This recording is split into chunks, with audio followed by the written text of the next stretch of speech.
Shirley, and welcome to Marissa, a fellow homeschool mom and an author, which is why Marissa is with us today, because we happened onto her beautiful storybook, and I'm going to try and say this well in Afrikaans, Iewers vlieg daar fairy dust. And it's a story that has moved our hearts and will be finding its way into our upcoming Footprints, the Last 100 Years program. And we thought it would be an amazing opportunity just to connect with you and find out more about your writing background, and we'll just take it from there. So Shirley, why don't you jump in with the questions? Yeah, I just want to jump in and say it's going into our Voetspore program because the novel is an Afrikaans novel. Yes. And because of that, Marissa is going to dialogue with us in Afrikaans, but we've decided we're not going to get our tongues twisted. So we're going to have this bilingual conversation. And Marissa, your book has been described as a modern day fairy tale, but it's so South African, and it really highlights an issue of life for a certain sector of the people, which I'm going to let you explain in your story. And I just wondered, it's got so much richness and deeper meanings and underlying messages that a person can mine your way through if you want to, or you can just read it for this, story that it is. But what gave you the idea for that story? Ek hou regtig baie van sprokies. So ek dink altyd is 'n goeie inspirasiebron, want sprokies het die regte struktuur vir 'n storie. Ons weet dit het die toets van die tyd deurstaan en dit al die regte, soos hulle praat van plotpunte is daar net. Al die punte in die vertelling is daar wat mense gaan boei en wat gaan dis soos ons koppe werk. Ons weet ons wil vertelling hê. So eerlikwaar in hierdie geval was die inspirasie was die sprokie van Aspoestetjie. Maar ek is 'n skrywer, so ek wil so 'n soort van 'n kinkel in die kabel sit, so dan dink ek maar, wat sal gebeur as die ou wat die pampoen, jy weet die koetsier, wat as hy met die prinses wegloop. So dit was 'n soort van die begin van die storie, in plaas van dat die prins die held van die storie is, raak die koetsier die held van die storie. Maar dis altyd net, dis die beginpunt, jy weet, dis jou eerste inspirasie, nou moet jy die hele storie ontwikkel. En toe het ek maar net gedink, jy weet, om 'n plakkerskamp prinses te skryf, en dit was aanvanklik die boek se titel, is 'n lekker moderne, dis maar, weet jy, ons stories is so universeel, en dis oor en oor, maar dit is wat op die oomblik, dink ek, in 'n deel van die bevolking in Suid-Afrika aangaan, is mense wat in plakkerskampe vasgevang sit, maar hulle het ook drome, en hulle het ook hoop, en so dit is eintlik waaroor die storie dan gegaan het. Daar is hoop, daar is moontlikhede vir sulke mense ook. Well, that's absolutely what touched me. And I read the book as an ebook on the screen, which I don't like doing, but I was so engaged with the story. Great, there it is. That I actually got irritated when anybody walked into the room to ask me a question, or because I'm sitting at my desk and normally they can interrupt me, and I was just engaged in the story for most of the day. So, but that thing about having hope was very obvious, and what I loved was how you showed how some people thought they shouldn't even dream the dreams that they dream. Sometimes we just get trapped in a cycle of thinking, or things that people say to us that makes us think, oh, we shouldn't even have that hope. And of course your story showed that sometimes dreams can come true, but there were so many disasters on the way too, all these hurdles. How did you weave that all in? Did you just think of them as you were going along, or did you need different plot points to make it, because it's quite a complex story, Onthou ek het redelik baie ondervinding as 'n skrywer. Ek het van tevore romanses. Yeah, then that's what amazes me, because I can't do that kind of writing. So yeah, explain. So mens kry naderhand het jy 'n aanvoeling. Jy weet, dit is die volgende ding wat moet gaan gebeur. En as mense op byvoorbeeld dink aan Lord of the Rings, ek weet my man het altyd vreeslik gefrustreerd geraak met daai laaste stuk waar Sam en Frodo vir ure en ure daar sit, jy weet, en hulle kom nie reg nie, en hulle kom net nie uiteindelik by die plek waar hulle die ring in die vuur moet gooi nie. Maar dis juist die hindernisse, dis die gesukkel wat wat ons almal na smag en dan uiteindelik maar wag 'n bietjie daar is hoop. Ek dink dit is so dis maar ek dink is 'n geval van maar baie ondervinding. Ek is 'n redelike intuïtiewe tipe van skrywer. So ek hou nie baie daarvan om vreeslik vooruit te beplan nie. So is net wat is die volgende toneel? Wat is die volgende toneel?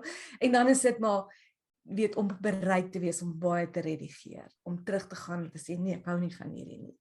En wat lekker is as jy 'n goeie redakteur het, as jy 'n uitgewer het wat jou druk en sê nee, dit was nie goed genoeg nie. En in hierdie geval het ek so 'n uitgewertjie gehad. Sy was onmoontlik. Sy was, jy weet, ek onthou op 'n stadium met ons nog 'n weergawe en sy's op pad om te gaan vakansie hou by die see. En sy stuur vir my e-pos en sê vir my, ek gaan nou op vakansie, maar jy gaan nou hierdie regmaak, want jy het vreeslik aangejaag daar. Jy weet, sy was baie, sy het nie nonsens gevat van 'n kaboutertjie soos 'n skrywer nie, jy weet. Nee, dit moet regkom. En die groot ding is die ding waarmee baie mense sukkel en ek dink as ek hierdie raad vir kinders kan gee, ek weet baie tuiskoolkinders wil graag skryf, is om daai verskil te verstaan tussen telling en showing, tussen beelding en vertelling. Want ons is geneig om te sê en toe word sy kwaad. Maar as jy dit skryf en sê gooi sy haar hande in die lug en sy gaan rol op die grond rond, nou het ek vir jou 'n prentjie in jou kop geskep. Dit vat langer. Ek kon julle hoor die hele manier wat sy word kwaad is korter. Dit vat langer om beeldend te skryf, maar dit trek die leser meer in die storie in. Dan hulle beleef dit self. Maar so dis 'n groot en ek en die uitgewertjie het baie daaroor koppe gestamp. Sy nee, Marissa, druk dit meer. Jy het alweer gesê in plaas van om te wys. That's so interesting because I also thought it was so clever the way you used the main character's inner thoughts to convey the story, you know. So she would talk to other people, other characters, but then you would hear her own thoughts telling herself that she should do this or she shouldn't do this or she shouldn't think this or she should. So I think you did well in, you know, because I've also been reviewing other books recently. And that was something that struck me in one that I've read before, and I flicked through it again recently because it was many years ago that I read it. And I could immediately see that in this style, the person was doing exactly what you're saying, telling instead of showing. But anyway, the plot of the story is still pretty good, but I think it could have done with better editing. So it's interesting to learn about that process that authors go through. Do you think that editors are good writers? Sorry, Wendy, I'll give you the gap now. Partykeer wat 'n slegte ding is, as jy 'n gefrustreerde skrywer het as 'n redakteur. Sy hoop eintlik om self te skryf. Dan kan sy half amper te kras wees en sy weet nie hoe moeilik is dit om dit self te doen nie.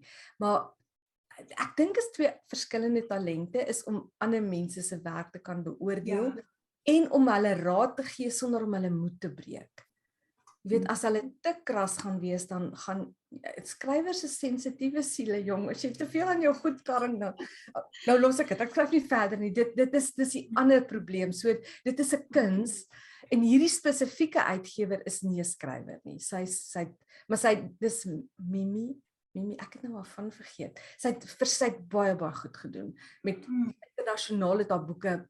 Sy's 'n uitstekende uitgewer. So sy verstaan daai van druk en ek het my lewe lank het ek gesukkel met titels. Ek kon nie nooit met oulike titels vorendag kom nie. So hierdie titel kom van een van die taalversorgers af.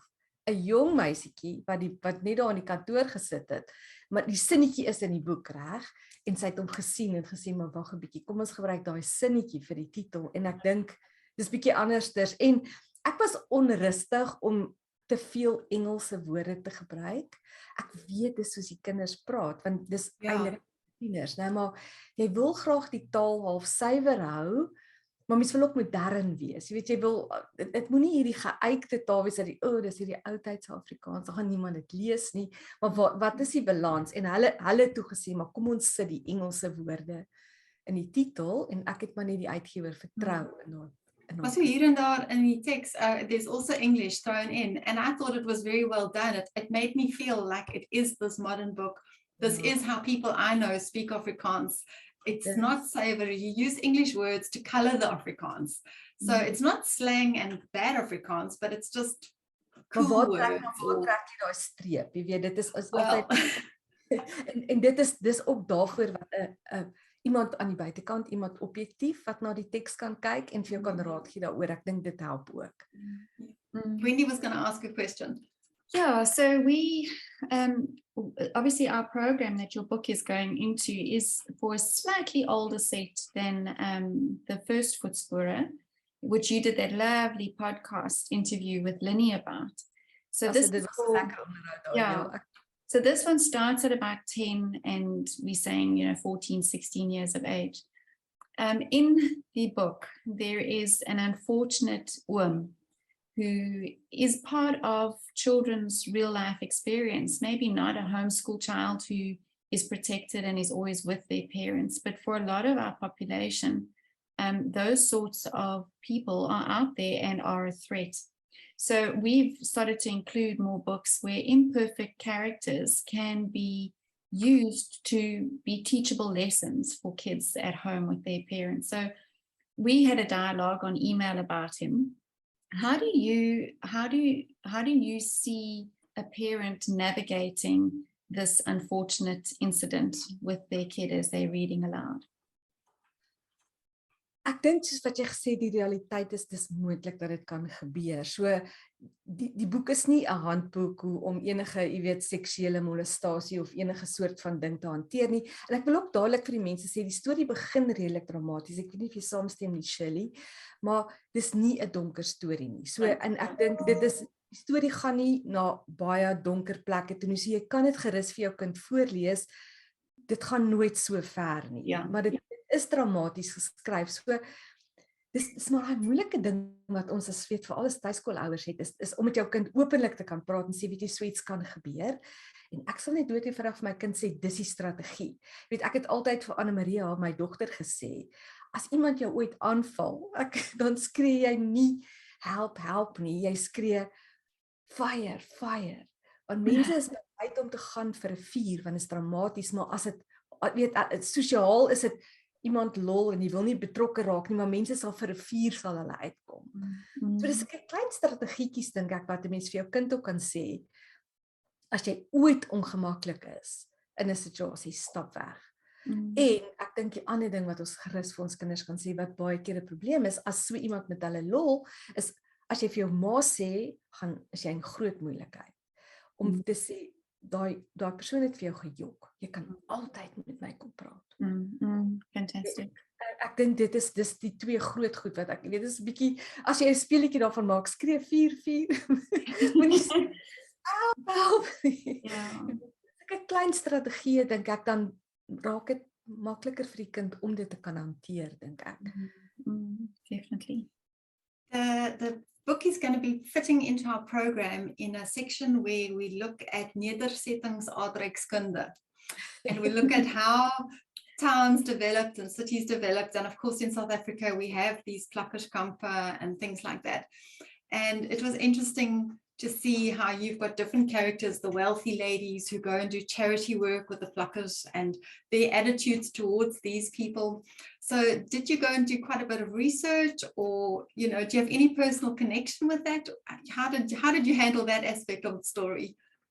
Ek het gebly in 'n gemeenskap waar daar, wat ons probeer het om met die mense op te hef. So daar was 'n plakkerskamp en ons het as gemeenskap het ons saamgewerk met maatskaplike werkers. En dit was interessant om hulle insette vergaderings met hulle te hê en te sê wat die probleme is en daai condescending, amper soos virtue signaling. Ek doen dit, maar dan in die proses hanteer jy mense eintlik nie menswaardig nie. Jy dink jy's beter as hulle en jy kom van daai plek af en hulle het ons altyd gesê pas op altyd daarvoor dat jy die stuk goud in daai mens raak sien en die potensiaal en die godgegewe siel daar sien en dit was so ek dink daai invloed het verseker 'n rol gespeel. En dan weet jy as 'n skrywer is net altyd enige klasse verskille nog altyd baie lekker konflik. Ja. Dit is dis maar universeel as jy gaan kyk na die beste stories in alle ander tale. As daar ryk mense en arme mense is, dit maak altyd, dit is altyd lekker. dis 'n basiese ding in ons menslike siege, dat mens daai ding wil sien, dat jy en veral as iemand dit dan kan uitstyg bo kan dit.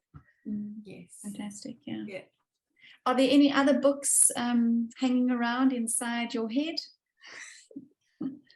Oomblik nie. Ek het nou die dag het 'n uitgewer op weer uitgereik. En ek sê, wil jy nie weer 'n bietjie skryf nie? Weet jy, dis baie keer as dit in jou bloed is, dan kan jy amper dit nie stop nie. Maar wat interessant is, ek sien nou met my seun Johannes, hy wil verskriklik graag skryf. So hy is op die oomblik besig met 'n roman en hy is altyd aan die skryf. Maar as iemand my Susan vra, dan dink ek, miskien moet ek daai storie skryf, miskien moet ek daai storie skryf, maar ek het mos nou in die tussentyd want ons in Amerika bly, het ek gekwalifiseer as 'n life coach en ek probeer daai besigheid van my opbou. So vir fiksie skryf is daar nie kans op die oomblik nie, maar dis soos 'n gogga wat jou gebyt het. Partykeer is so 'n kragtige manier om vir mense hoop te gee en te praat en idees oor te dra, dat partykeer raak ek nog steeds half lus, moet ek dit nie maar doen nie, moet ek nie maar weer 'n storie. Alles het net as 'n stokperdjie en dan skryf mens baie stadig daaraan. Yeah, well, at the moment we are reading so many storybooks because we've got 3 programs in the works at the moment, one for preschoolers and then our Afrikaans Voetspore deel 2 and then the English version of it, although it's not a direct translation. And sometimes at 7 o'clock and we've finished eating and the kids are all doing their own thing and I'm thinking, time for jammies in bed. But I know that I'm heading to bed for a storybook written by some of the most amazing South African authors. And because there's just such a lovely pot to choose from at the moment, I really do hope that you're going to chuck another one in there soon. Any last questions, Shirley? No, I just could say that if I just think back on the story, this heroine was actually amazing in that she had dreams and she worked to accomplish those dreams, and she struggled, but I think the dreams will inspire all other young children, no matter what class they are, no matter what background they are, because as Marissa said, the story kind of has a universal message. So it's really, I think there's a lot to look forward to in it. Yeah. Ek moet julle sê, ek het nogal baie gehou van die fairy self, die Yes. swart vrou wat daar op die ashoop is en wat dan eintlik vir haar 'n rok aan mekaar plak. Daai was 'n lekker karakter om te skryf. Ek dink dit is ook al 'n vars ding, maar ek dink wat julle doen is baie belangrik en julle leer eintlik vir kinders geskiedenis en seker aardrykskunde soos jy sê ook, né? Deur stories. Wat is die filosofie daar? Hoe vind julle werk dit? Hoekom doen julle dit so? Well, I think what we always say, because people confirm it as well, is that when you've learned something through a story, you've lived it through the eyes of somebody else. And that makes it so real that you tie those memories onto the scaffold of your brain and it sticks. It makes the learning unforgettable. And it touches the emotions. And that's what our homeschooling families who use our programs keep telling us. They were so stirred, they so enjoyed it. They were so moved when they saw these real things and real places that they'd read about through the stories. And so, yes, I suppose that's your craft, is creating those characters and those emotions. Ja, maar dit is so in lyn met wat Charlotte Mason ons geleer het van, jy weet, as hulle dit deur 'n storie ingekry het, deur 'n goeie boek, is dit vir altyd in hulle koppe. Dis nie iets wat hulle vergeet nie. Daar's die konteks, dit pas in die hele denkstruktuur en die kind se kennisstelsel. So 10/10 vir julle twee wat dit so doen. Well, we can't write stories. I just don't have stories in my head, but thank goodness there are people like you that do. Yeah. Thank you so much, Marissa, for joining us. And yeah, like I said, we're looking forward to the next one. But thank you very much. It's been just wonderful to meet with you and for making this time so that parents can actually start to get excited about what's coming down the line for them. Baie dankie, dit was my 'n groot eer en 'n voorreg. Dankie dat julle my gevra het vir die onderhoud.